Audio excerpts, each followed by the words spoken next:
Welcome. I'm Leslie Canham. I'm Mary Gavoni. I'm Linda Harvey. I'm Olivia Wan, and together we are the Compliance Divas.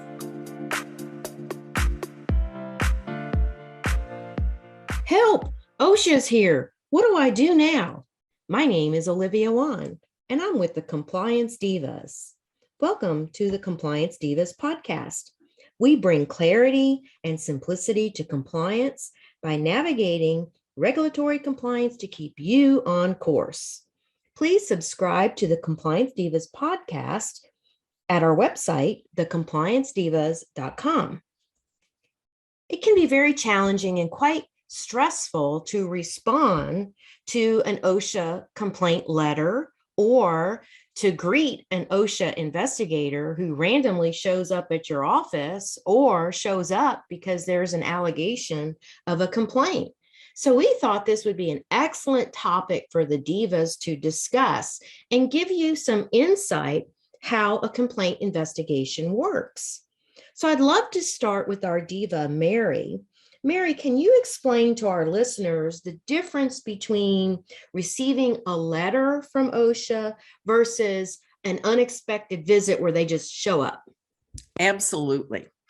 If you receive a letter from OSHA with an allegation or a complaint, that is typically the result of either a current or a former employee who has made an allegation that is deemed by OSHA to be not a serious violation, meaning there's no imminent threat of injury. It may be something that's record keeping, or perhaps an employee has said that they haven't been provided with annual training or something of that nature, and documentation to dispute that is requested and so forth. So you have to take it seriously, because it is actually something that OSHA could take action on if you don't respond to it, but it's not considered to be a very serious matter in OSHA's opinion. Now, there are two reasons why somebody may show up at your door. The OSHA inspector may show up at your door. One is that it has been a complaint and there is perceived to be a very imminent or serious threat. An employer perhaps not providing any personal protective equipment, or exposure to hazardous chemicals, or something that could be even life-threatening. And they will not send you advance warning that there's been a complaint. They will show up and give you a copy of that complaint. The other may be some type of an emphasis program. We've talked in a previous podcast about the National Emphasis Program that was initiated at the federal OSHA level because of COVID-19 exposures in the workplace. And some states, Tennessee, Olivia, your home state, has had a local emphasis program in place for several years now, where unannounced inspections may happen, no complaint issued. They're just showing up to make sure that healthcare facilities, dental practices are compliant, and other states have them as well. I know Michigan is one of them. My home state has had a state emphasis program in effect during COVID-19. So all of these issues have to be taken seriously, and we're going to talk a little bit more about how you deal with those folks, how you respond. But again, the letter, not as serious, full-on OSHA inspector shows up at your door, then you better be ready for whatever is coming. Thanks, Mary. Some good points there. So really, based on the level of danger, OSHA may prefer to investigate that complaint by letter, as you pointed out. And I want our listeners to be sure that they understand that you have 5 working days to respond to that letter. So we don't want to miss that time frame. I've actually had a dental office that did that, which makes it a little bit more complicated to work through it. They will detail the nature of the complaint. And also, don't forget to post a copy of that letter in a conspicuous place for the employees, such as a break room. And I know dentists are always reluctant to do that if they don't agree with the allegation of the complaint, but it is mandatory. And another point to supplement what you beautifully stated is that, if there's an allegation of a complaint that they feel rises to the level of imminent danger, they're going to stop in unannounced and make a follow-up within 30 days. So this is such a timely topic. Linda, we'd like to talk to you about how the OSHA representative will identify themselves and what happens if a dental office, I get this question a lot at seminars, is, can you tell them to come back at another time? How would that be handled or addressed by OSHA? Thank you, Olivia. Yes, I kind of chuckled when you said that. Well, can they come back at another time? Because that's going to be the first thought and perhaps the first words out of that receptionist's mouth when OSHA shows up. Can you just come back? We're too busy today, or come back next week or 2 weeks. And that's not going to work. When an OSHA inspector shows up at your door, they're going to flash their identification badge, not an insurance card. So when this happens, we have to be prepared to be as courteous to this individual stepping in your door as it was anybody else, one of your trusted sales partners and sales reps, or a new patient walking in the door. Because before the inspection even starts, you don't want to get off on the wrong foot, and that's very important. And as you and Mary were just discussing, these inspections are unannounced. And I would just like to make a quick point about the fact that OSHA would very rarely give any advance notice. And I can't see that being even probably applied in a dental industry or dental practice, because sometimes OSHA would show up with an advance notice if there is some kind of imminent danger and they need to get it fixed right away. And I typically think of those things happening in manufacturing plants or other industries, construction, or they're investigating a fatality or something along those natures that really they're going to show up unannounced, to our clients' offices. And when they show that badge, you need to be very courteous. Ask if they have a seat for just a moment while you notify the doctor so you can accommodate their inspection, and just get them off on a good note. As part of the inspection process, they're going to sort of think of it as like a three-step process. They're going to hold the opening conference. And during the opening conference, the law does say that you can have a worker, a representative of your team, attend that opening conference. So they may encourage you to have one of your team members there. It may be your office manager, it may be a clinical individual. So during that opening conference, it's really important to want to continue setting the tone for a positive, experience with this inspector, and just be as courteous as possible and not argumentative. And I think you've even shared a story in the past, Olivia, where a team member was argumentative with the inspector, and that just everything goes down the tubes then. And once you have an inspector who's not happy with you, they're going to take a whole different approach to your inspection. So during this opening conference, they're going to sit down and they're going to present you with the allegation, and they're going to present you with a list of your OSHA documents that they want to review. So you have time to go get that, get ready. You may want to have them use the conference room or someplace quiet, or if the break room's quiet enough, someplace where the inspector has a chance to sit down and there's a place for you all to talk.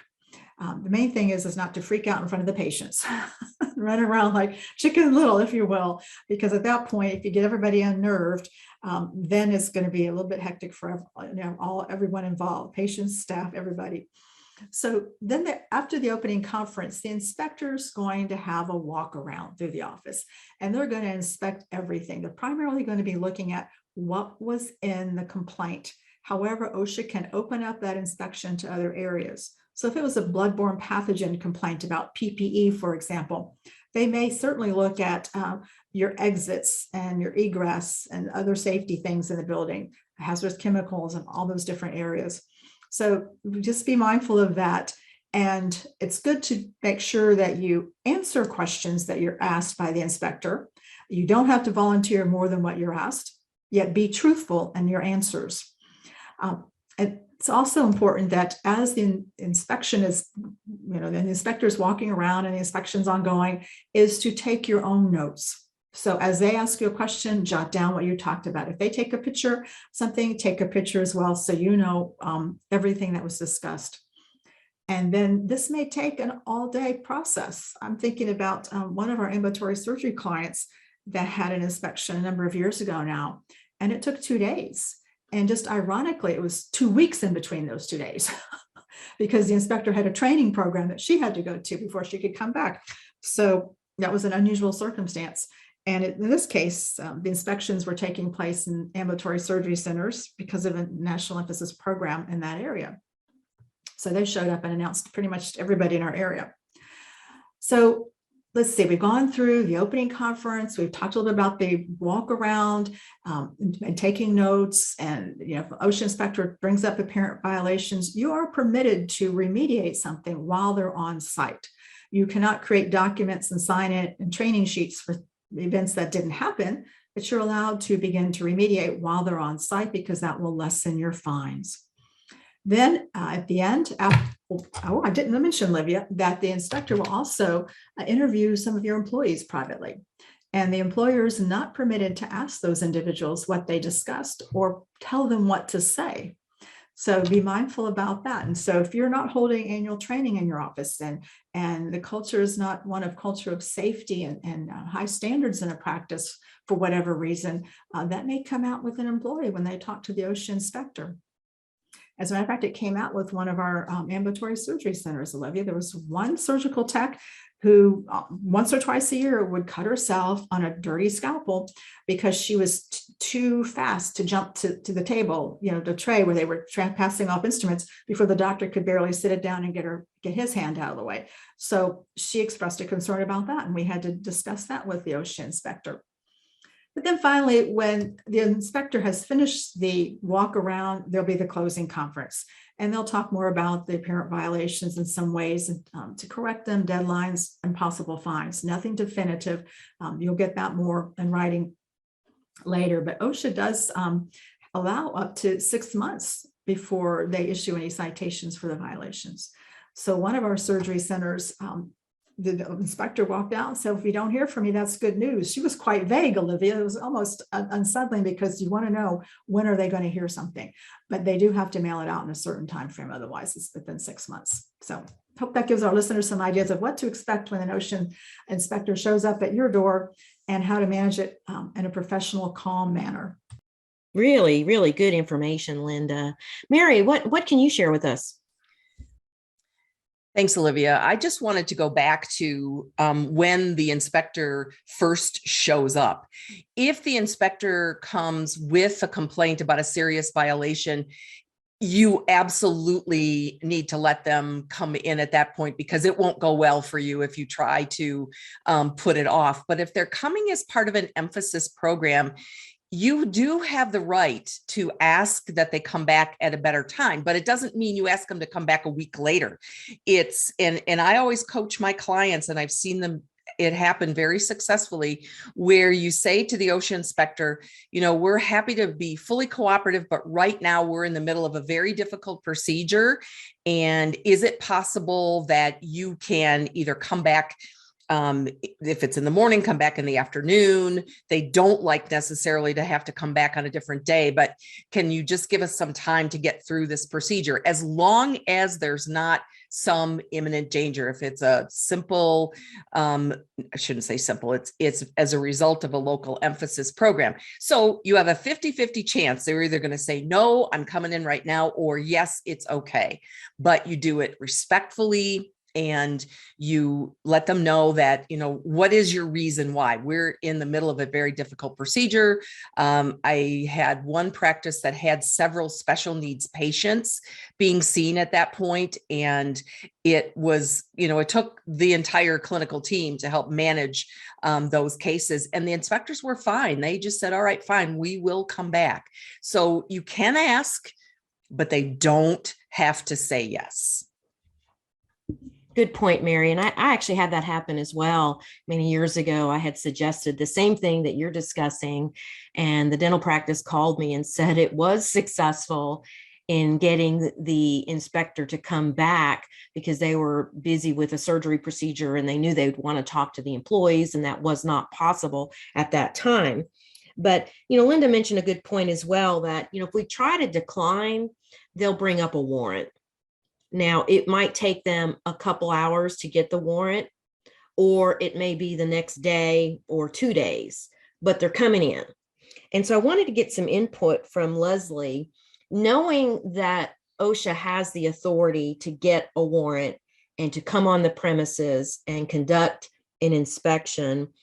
What pearls of wisdom do you have to offer to our listeners about this? Olivia, I think training is key. If we're caught unaware and by surprise, we're liable to say things that could actually hurt us when it comes to an OSHA inspection. So when we do our annual bloodborne pathogen training, how about we spend a few minutes talking about the what if scenario, just like we would with telephone communication skills, where we have an idea of what it is each person is going to say, what their role is, what we could expect. And that way we can have more confidence that we can really sail through an OSHA inspection. And I love how Linda said that you really want to, start off on the right foot and not the wrong foot. So just like we would with any patient communication or phone call, we want to be kind and considerate and accommodating, at least appear to be eager to accommodate. And that's only going to happen if we've had a little coaching in advance of an OSHA visit. So we say, okay, front office team, if someone comes in and they say they're from OSHA, first of all, let's, get their identification. Let's make sure that this isn't just somebody that wants to, see the lay of our office for other reasons. And we also want to make sure that we're prepared to respond appropriately to questions that are asked. Do you have an OSHA coordinator? We all have to have an OSHA coordinator. That's something that's a requirement, is to have someone who's in charge of the OSHA plans, whether that be the doctor or whether that be a designated team member. So to be ready to answer those questions, yes, we have Susie, who is our OSHA coordinator, and she'd be happy to spend time with you to go through your questions and to give you a tour of the office. However, as you mentioned, that there may be a reason that Susie can't do this. Susie's assisting right now, and it's not fair to the patient. It's not fair to the practice to drop everything and bring Susie out of clinical care and then have that person be spending time with the OSHA safety officer. So in my opinion, if we have a bit of a script, a sort of a pre-prepared script, we are seeing patients this morning. Can you come in at noon at our lunch hour where the patients are cleared and our treatment rooms, or there's not contamination that you could be exposed to or aerosols? If we somehow make it to the benefit of the OSHA safety officer to come in at a different time where we can spend the time, we want to spend the time with you. And then another thing that I think is very important is that, first of all, the training has to take place. So you mentioned earlier, you can't recreate that training. It has to have already happened. And so if you aren't doing your annual bloodborne pathogen training, please do it. Please have the written policies, the exposure control plan. And by the way, the exposure control plan, that's a key item that an OSHA safety officer is likely to ask any team member. Do you have a written exposure control plan? The next thing is, where is it? And then after that might be, show it to me. So everyone should know where the written plans are and be able to demonstrate knowledge of the information that's in those plans. You can't guarantee that someone's going to remember what they learned at training, but you can document that they had the training. So most employers aren't responsible for the memory of their team members, but they are responsible for making sure that training takes place and that the written plans are available and that the team members know where they are. So if a team member can't remember where an exposure control plan is kept, hint, hint, it's in your OSHA manual, an employer should be able to provide documentation that that training was provided, and that was one of the training topics. So that's part of what I consider to be preparation in advance. And then not only having the policies in place, but having training on those policies gives the team confidence, because I think back to the days when I worked as a dental assistant, and I remember when somebody in the practice had an exposure incident. And from that moment on, from the moment that she got poked with that bloody instrument to the rest of the day, it was chaos. She was upset. The doctor was upset. Nobody knew what to do. There was crying. The patients were, put on hold. And it seemed to me that if they had had a policy from the time she said ouch to the time that she was out the door for medical care, because the place had been determined in advance where she would go and what the first aid steps were and what the conversation with the patient was, that people would be more confident that, hey, I'm working in a place where they care about my safety. They've taken the time to prepare me for the what if scenario, and I have a path and a plan. If something happens, I know what to do. So I think that's what OSHA is looking for, is that they look to see that we have received the training, that we are confident in our policies, that we know how to access those policies. And of course, don't forget that training documentation needs to be maintained for 3 years. So if you haven't done it, you got to do it, because you can't recreate it. You certainly can't go back in time and recreate it. And I love how we talked earlier in the podcast about remediation, fixing something on the spot. I love when something is pointed out and it's taken care of right away when I do my mock inspection at a dental practice. I had one practice where they actually called the plumber, and the plumber fixed the eye wash station before I was finished with my training. When I walked out the door that day, their eye wash station was in perfect working order. So I know OSHA would appreciate that you are fixing things instead of being argumentative, and instead of being, digging your feet in. And I know that happens too, where we get, kind of prideful and, want to be right about things. To just be open and open to suggestion, and to let OSHA know that you are more than willing to make your practice a safer place to be. Great. Thank you, Leslie. So confidence comes from preparation. As you well pointed out, we need to be prepared. So if they do come in unannounced, we are ready for it. Now, I do know that in Tennessee, with our local emphasis program, they're not coming back. That's the whole point. They want to see the hazards in place. They want to see what happens during patient care. They have the authority to walk into the treatment room. The inspectors have personal protective equipment of their own. They have respirators. So they're prepared for these hazards, and they want to see what hazards are being exposed to the employees. So really, it's time to prepare. And I know in my practice, we are sending out a poster to our clients for them to display on top 10 considerations for the new year, just so they have a visual reminder of some common things that OSHA might cite. I wanted to share before we close and get some experiences from each other that if OSHA does come in unannounced, what we have suggested to our clients in Tennessee, and it's no secret with OSHA because I wrote a blog about it and I let them read it before I released it to my website, that you can invite them to a private area, such as a private office or a consult room. If that's not available, you could use a break room, but I always caution people, do not place the OSHA inspector in a break room with contaminated lab jackets on the back of the chairs, because you already have violations right in front of their face. Then the next thing would be to bring out your paperwork. So whether you keep digital copies of your plans and training rosters and medical records and so on, or if you keep paper copies, bring that out to the inspector. That will take several hours for them to go through and evaluate. And then after they complete the paperwork, which has given everybody an opportunity to calm down, then they can begin their walkabout, where they will investigate from the original complaint and interview employees and get feedback.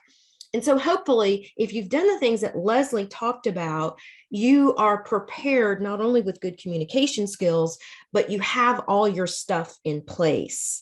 And so we feel that if you prepare and launch these things ahead of time, then it won't be such a stressful experience in dealing with whether you receive a letter or you have an unannounced visit or it's complaint driven and they show up. And so any of the divas, do you have anything to supplement some of the things we talked about? Mary?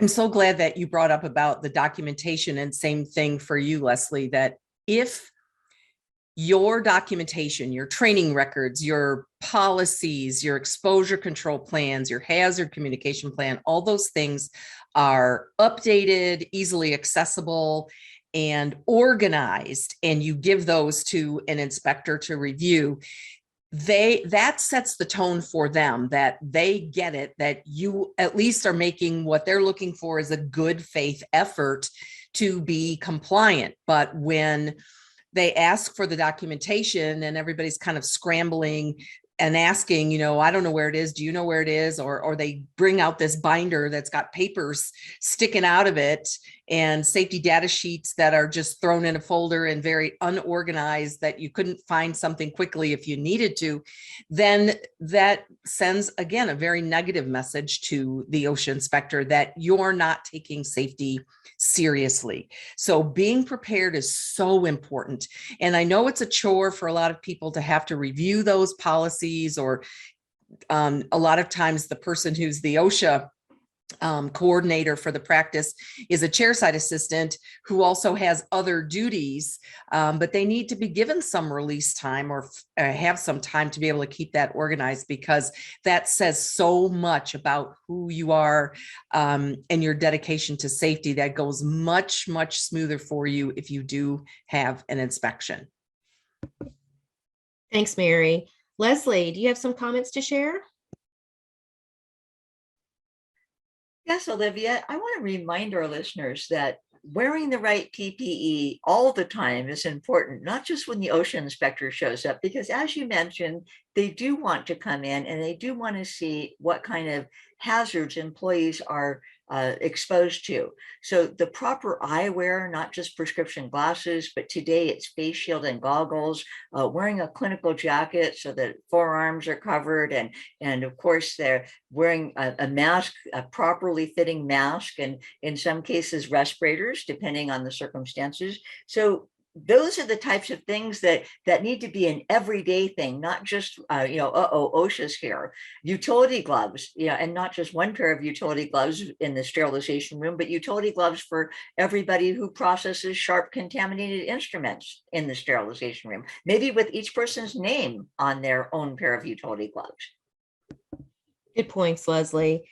And so we really want to take the time, allocate the time, just like you would scheduling a patient. You want to schedule yourself to work on OSHA compliance so that you are prepared just in case there is an unannounced visit or you receive a letter, you'll be prepared. And so we appreciate you tuning in to this episode of the podcast. We bring clarity and simplicity to compliance by navigating regulatory compliance to keep you on course. Please submit your questions to support@thecompliancedivas.com. Any resources that we mentioned will be available on our website. Thanks for tuning in.